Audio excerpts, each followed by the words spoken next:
we remain steadfast in our commitment in delivering local news that matters. Stories that inspire. Enriching the lives of Filipinos in the Philippines and across the globe. This is your GMA Regional TV. Buong puso para sa Pilipino. Ini ang GMA Regional TV Balitang Bicolandia.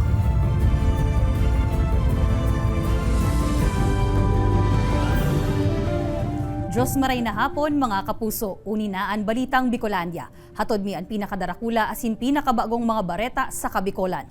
Kami ang tropa nin katotohanan, mahatod nin mga baretang mayo nin pigkikilingan, mayo nin pigpoprotehiran.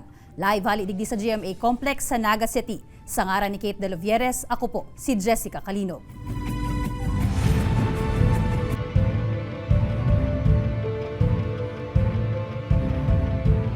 Pirang makandidato ko ta na sa sangguniang kabataan sa Camarines Sur, pigdiskwalipikar kan Commission on Elections huli kan pagiging overage as in underage. Mantang opisina, padagos na nagpapagirumdum sa mga madalagang kandidato na kumpletuhon ang rekisitos sa pagsumiter kan sa indang Certificate of Candidacy. Uyan report ni Chris Novello. Ika-4 na aldaw ng unyan kan filing kan Certificate of Candidacy para sa paabuto na barangay and sangguniang kabataan election sa Oktubre. Ang lagad nagkakapirang kandidato sa SK ang dain na pig-ako kan COMELEC and COC as in automatikong diskwalipikado na makalis madiskubre kan opisina na overage, underage as in bakong rehistrado sa barangay kung sa insinda madalagan. Sa banwaan nin pili, pira mga jóvenes na makandidato kota na ang nataunan man kan COMELEC nin sleep for non-acceptance.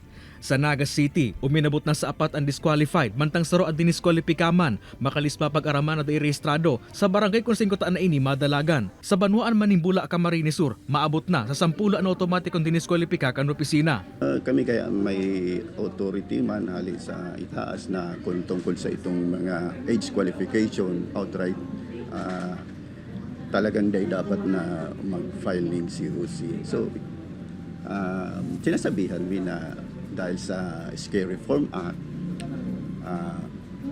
disqualify pa sinda ta underage pangani. Nakapalaman kaya sa SK Reform Act of 2015 na dapat ang mga madalagan sa SK may edad 17 hasta 24 anyos sa mismong aldaw kan pirilian.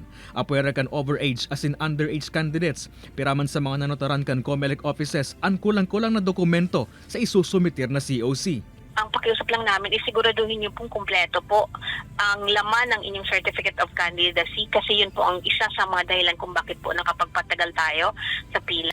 Sa Sabado, Setyembre 2 na anhuring aldaw kan COC filing, kung kaya nangapod na ng opisina sa mga magkandidato na mag-file na ng COC as in inahalaton ang ultimong aldaw kan COC filing. Kay baran si Carlo Abunita, Chris Novello, Balitang Bicolandia. Sa katakod na bareta, COMELEC, liwat na pigtawan doon na sa Oktubre pa ang pagpuon kan karampanyahan. Pirang botante sa Camarines Sur da isubuot uyon sa amay na pangangampanya kan mga makandidato para sa 2023 barangay asin sangguniang kabataan elections. Uyan report. Sa Sabado, Setyembre 2, matatapos na ang pag-akseptar kan COMELEC nin Certificate of Candidacy kan mga maut magdalagan sa 2023 barangay asin sangguniang kabataan elections. Makalihis ang COC filing ang mga makandidato. Mahalat na sanaman kan pagpuon kan sa indang campaign period na madurar poon Oktubre 19 hasta 28. Para sa pirang mga botante sa Camarines Sur, dakulang ekes subuot para sa indaan mga makandidato na ngunyan pa sana, naglilibot o sige ng pabisto, mantang di pa man karampanyahan. Demo na para demo sinang para erero, tapos pangalan mo na sinda. Kumbaga may tamang oras. Iyo, may tamang oras. Oktubre pa bagang ang kampanya kang barangay election. Po, dapat po, magsunod man sinda duman sa yung kanleta. Dipisil man po yan na sinda na nag-ano kan ninda. Para man sa pirang jóvenes, urog na maninigo asin dapat na mismong mga maut magin opisyales day nagbabalgar sa mga panundon. Gusto ko pong iboto yung mga deserving and nagsusunod po sa batas, which is one of the standards po when picking a right leader po. Kung ano po yung nakasaad sa COMELEC, it's better na i-follow na lang po. Saro ini sa mga pigtatawan doon asin pigbabantayan ngunyan kan COMELEC taan mga lider sa barangay miski madalagan pa sana iyusubuot ang dapat na nagpapaarog na mag-utob sa lay. Sa probinsya nin Camarines Norte, pigian kami narman kan COMELEC ang mga non-government organization asin mga pribadong grupo na magkondusir nin candidates meeting. Ini tanganing matabangan ang publiko na mabisto asin makilatis nin maray ang mga kandidato. Lahat po na mag-i-sponsor dito, kailangan pumunta po sa amin kasi magbibigay kami ng guidelines. So through that, ay inaalamin po namin kung saan sila affiliated or ano bang ano nila. Meron ba silang baka magkaroon nga ng bias, kaya yun iniiwasan natin. En kaso man na mayo nin mag-sponsor na NGO. Pwede man na ang LGU na sanaan magkondusir kaini sa mga barangay, siring na sanakan planong gibuhon sa Banwaan in Vinsons. Kaibanan si Gerald Gandia, Jessica Kalinog, Balitang Bicolandia. Sa pagpuon kan school year 2023 to 2024, perang eskwelahan sa Naga City ang nagpapautob nin double shifting sa pagklase huli sa kakulangan nin classroom. Kakulangan sa tukawan, nagagamiton kan mga estudyante na notaran man. Ang detalye aramon ta sa pagtutok live ni Chris Novelo. Chris?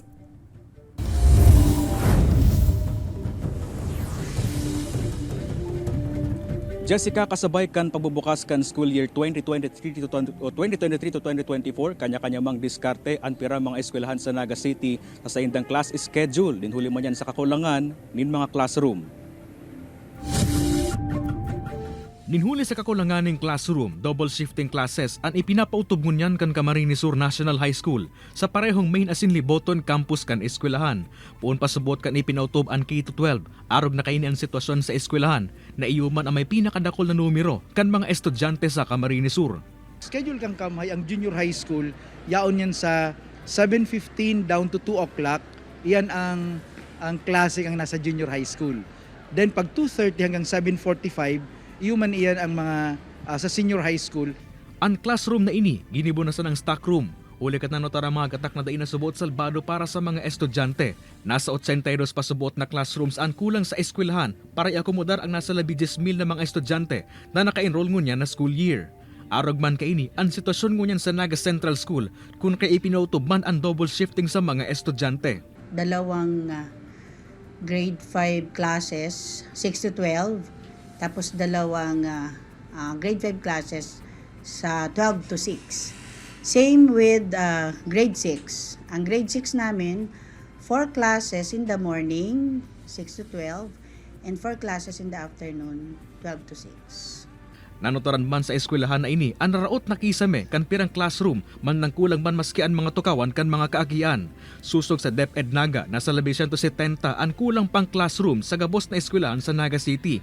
75 sa mga inian sa elementarya, mantang 99 naman sa high school na plano man subot na masolusyonan kan ahensya. We are also coordinating with other stakeholders like the local government unit of Naga and other NGOs na pwedeng makatabang na magdagdag ding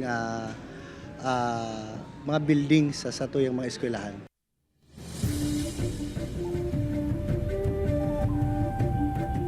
Jessica, sa ibong nalado, piglalooman man na madugangan pa ang numero kan mga estudyante sa Central School 2 asin man digdi sa Camarines Sur National High School. Maging sa iba pang mga eskwelahan sa Naga City, tinhuliman ta nagapadagos pa ang pagako ninda nin mga enrollees. Sa ibongani kan mga kapulangan sa tukawan asin man classroom, sabi pa kan DepEd, day ninda o piga-asigurar ninda na daiyan magiulang para sa padagos na pagklase asin man pagkanood kan mga estudyante. Jessica.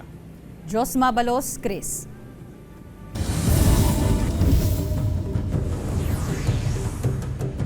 Kawaranin supply nin tubig haros 2 bulan na subuot na pigtitios kan mga residente sa barangay Punong, Magaraw, Camarines Sur. Mantang wala toong water service interruptions, huli kan leak repairs. Lauman man kan mga konsumidor kan PWCN asin CNWD sa Camarines Norte. Ang detalyes aramon ta sa report na ini. Ang mga residente sa barangay Punong, Magaraw, Camarines Sur nakaasangunyan sa tubig hali sa lorry truck kan Kapitolyo asin kan Metropolitan Naga Water District. Haros maduwang bulan na kayang mayo ni nagbubulos na tubig sa saindang mga gripo. Pakikuha na po rin sa mga container nito. Padain na po ma-deliver ng tubig sa naroopan po ng treno. Ata po nakapila na. Tapos ay maabot man na talaga kaming tubig. Nag-aasa na lang kami itong tubig pili. Nagbabakal na kami. Grabe na. Kaya ang iba dominiretsyo na sa nang sakdo sa haraning bombahan. Alagad ang problema, ang tubig digdi, iba ang kolor asin kalidad. An problemang ini sa supply nin tubig, iyuman subuot an pigihiling naangat kan mga magurang asin kan mismong eskwelahan sa lugar. Urog na ngunya nabalik eskwela na an mga kaakian. Nag-initiate kami na abangan ang pag-abot kan tubig. Igo kaming mga water tank. Then magsalod. Tapos pagkakaagay yung ginagamit niyo. Sigun sa Municipal Planning and Development Office kan Magaraw, pirang beses na nindang pigpurbaran na magmukna nin pumping station sa Barangay Punong asin pagtaraid ka ining lugar. Alagad huli taharani ini sa San Miguel Bay. Bakong potable ang tubig digdi. Ang water lorry siguro sa rin sa pwedeng iprobar na magbuktak nin, magbakal, mapagibo. Siguro yan ang pwedeng ipaabot sa local government na talagang yun na sana tatadang solusyon for the meantime. Saka ang mga tubong iba dyan na hilingin medyo salit na. Kaya kaya pa naman sa samuyang 5-year development plan, i-improve itong sa indang existing water lines. Laga naming dakula na kung sa inaging priority by next year. Piglalauman man ang sunod-sunod na mga water service interruption sa mga masunod na aldaw sa mga lugar na pigsusuplayan kan Prime Water asin Camarines Norte Water District. Inininhuli sa pigigibong mga leak repairs para dagos ng masolusyonan ang problema sa supply kan tubig sa pirang mga lugar. Katakod kaini, magkakaigwaman subuot nin konsiderasyon ang Water District na daing magsingil nin minimum fee sa mga apektadong konsumidor. Kaibanan si Gerald Gandia, Jessica Kalinog, Balitang Bicolandia. Haros 90% na subuot na preparado ang Simbahang Katolika asin LGU sa gigibuhon na religious activities katakod kan Peña Francia Festival ngunya na taon. Kabali na digdian mangyayaring traslasyon asin fluvial procession. Magin ang First Bicol Citizenship Training Program, DRRM, MAPE Parade Competition na gigibuhon sa Setyembre 9, ang preparado naman. Labisang gatos na mga eskwelahan gikan sa bilog na Bicol Region ang opisyal na kabali digdi. Mayo subuot ngunyanin military component sa high school kaya pigmaot kan LGU na magkrear nin aktibidad na mamantinir asin mapadagos man giraray kan partisipasyon kan mga high school students sa kapiestahan. Siring na sana kan nakatudan. May mga company asin platon man giraray digdi alagad mayo nin kapot na rifle asin uniforme na sanaman an susuluton. Mantang magkakaigwaman nin exhibition makalihis an parada.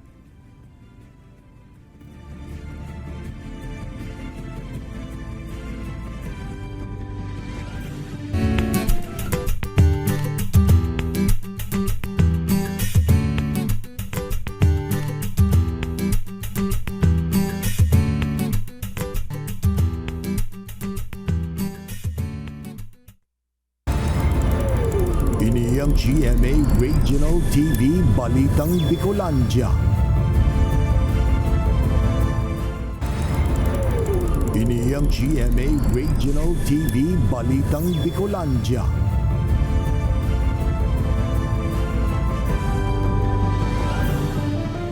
Sarong Baroto sa Santo Domingo, Albay, sinulo subuot kan daipa nabibistong persona. Investigasyon kan mga otoridad nagpapadagos. Uya ang report ni Rosie Nieva. Labian panghinayang kan sarong parasira makalihisuloon kan daipa nabibistong persona an sa iyang Baroto mantang nasa baybayon kan Barangay San Isidro, Santo Domingo, Albay. Sigun sa may sadiri kaini na si Gina Valderrama, pasado alas 4 kasubagong maagahon kan maabutan ninda na natumtumnanin kalayo ang Baroto kay bana na niba pang gamit sa pagsisira. Kung sisay ka man tabi naggibo ka ini o kamo na tamang ginibo nindo na makasira man baga kamo pag igwa kaming dakop. Nataggibo niyo pa sa paagi kaan. Sa inisyal na investigasyon kan mga otoridad, posible subuot na tinuyo ang insidente. Kinakarkulong na sa labi 200,000 pesos ang kantidad kan danyos na pigwalat kaini. Pag-arog ang mga bagay, sinulo mo sa pagrugaring kang ibang tao pag sa diri. Malog po ini sa arson case na saro man pong non-bailable na offense. Huli sa nangyari, daimali kaya ni Gina na magkulog ang buot, urog na ta sa pagsisira ni napigkukua ang sa indang pagbuhay. Mantang daiman maisip kaini kung si Isay anigwang kaanggotan sa inda, urog na ta pirmi man subuot sindang bukas na magtaunin sira sa mga kabarangay tuyong igwang nadadakop. Sa ngunya nagpapadagos pa ang investigasyon kan BFP sa nasambitan ng insidente. Ini si Rosie Nieva, Balitang Bicolandia. Huli sa day matapos-tapos na issue sa terminal kan mga jeep na biyaheng daet Mercedes vice versa sa Banwaan kan daet Camarines Norte. Nakaabot na subot ini sa kaaraman kan national government. Kinumpirma ini ni daet Vice Mayor Godfrey Parale na nagpadara na nin surat ang DILG Central Office sa LGU asin pigahagadan sindanin paliwanag dapit sa problema kan mga driver asin operator. Tinawan doon man kan LGU na bako sa nasinda ang nagdesisyon na ipabakante ang illegal terminal alagad ini ang napagkasunduan sa pagtiripon kan lokal na gobyerno, LTO DAET, LTFRB, PNP asin Provincial Legal Office. Sa presente, ang gilid kan tinampo sa kalabaan kan Maharlika Highway sa Barangay Gubat ang nagsisirbing panibagong terminal kan mga jeep para sa nasambitan ng ruta. Kung marurumduman, nilinaw kan LGU na obheto kan nasambitan ng kasuguan na haleon ang mga terminal sa laog kan kasentrohan kan Banwaan nganing masolusyonan na ang magabat na trapiko sa lugar. Dapat act with justice. Ano ba talaga ang batas? Na andyan, nilatag po natin ang batas. Give everyone is due. Dahil nabanggit po natin, ano ba ang dapat sa daig?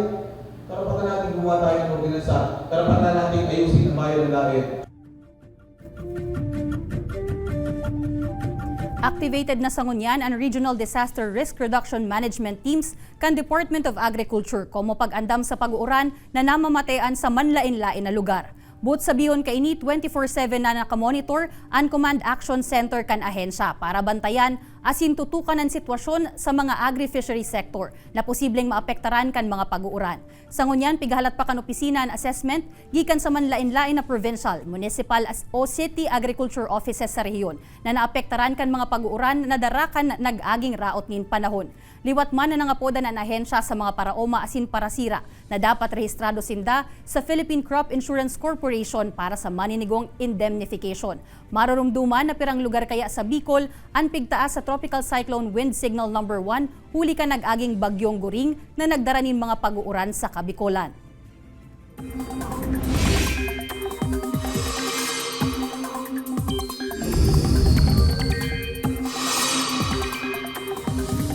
Mga kapuso, nakaluwas na ang bagyong Goring sa Philippine Area of Responsibility. Alagad nagsunod man digdi ang pagdanay kan bagyong Hana. Huring nanotaran ang Tropical Storm Hana sa rayong 1,160 kilometers sirangan kan extreme northern Luzon. Dara kainian kusog nin duros na 110 kilometers per hour, asin pagbugso na maabot sa 135 kilometers per hour. Nagihiro ini pasulnupan sa rikas na 10 kilometers per hour. Sigun sa Pag-asa, nagtitinir na harayo sa nasyon ang bagyong Hana asin day piglalaomang ma-landfall. Posible man ining magluwas kan sa par sa aga. Mayong pigtaas na wind signal alagad kasabay kan pagbutong kan dating bagyong Goring sa habagat, pigpapakusog man ini kan bagyong Hana. Anduro sa habagat asin trough o extension kan dating bagyong Goring na nasa luwas na kan par an mapauran sa dakulang parte kan nasyon. Basado sa datos kan Metro Weather, may mga warak-warak na uran sa pirang parte kan Camarines Provinces asin Albay. Posibleng maluya hasta katamtaman sa napuiyan, apuera na sana kun magkaigwang localized thunderstorms. May mga pag-uran man sa Northern asin Central Luzon, magin sa iba pang o sa ibang lugar sa Visayas asin Mindanao. Duwang elementary students sa Goa, Camarines Sur nakasungkit nin gold medal sa isinagibong International Mathematical Olympiad sa Hong Kong. Pagbali sa siring ng mga kompetisyon, makakatabang subuot nganing urog na ma-develop ang interes kan aki sa numerasi o pagbilang. Uyan report. Small but definitely terrible ang duwang elementary students na inikan Goa Central School sa Goa, Camarines Sur na parehong nakasungkit nin halangkaw na pagbisto sa sarong international competition sa mathematics. Liam Andre de los Santos from Philippines.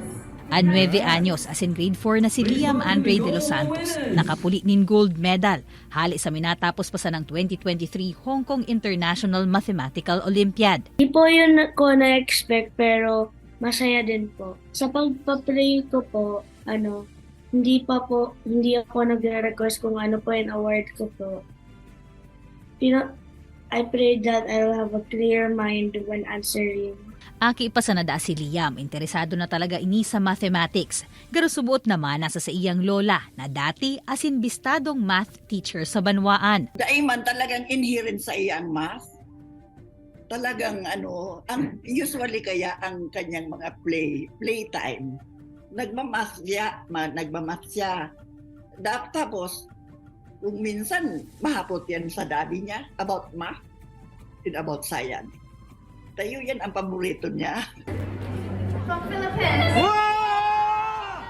An 11 anyos man as in incoming grade 6 na si Jake Aidan Iglesia, apwera sa gold medal.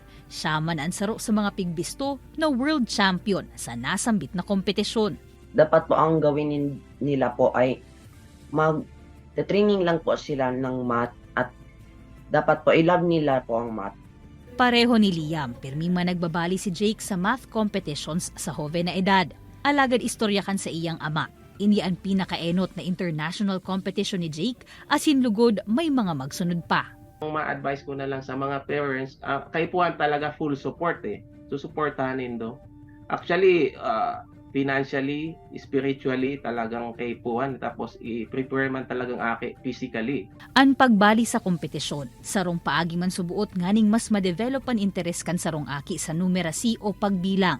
Alagad importante man giraray ang disiplina, time management, asin balanse sa pag-adal asin pagkawat. Ta mga aki man giraray ini. Kaibanan si Gerald Gandia, Jessica Kalinog, Balitang Bicolandia.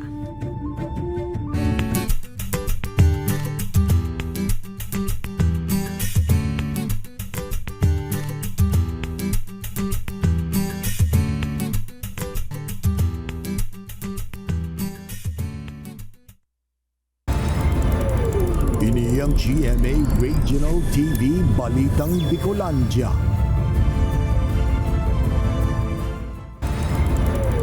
Ini ang GMA Regional TV Balitang Bicolandia.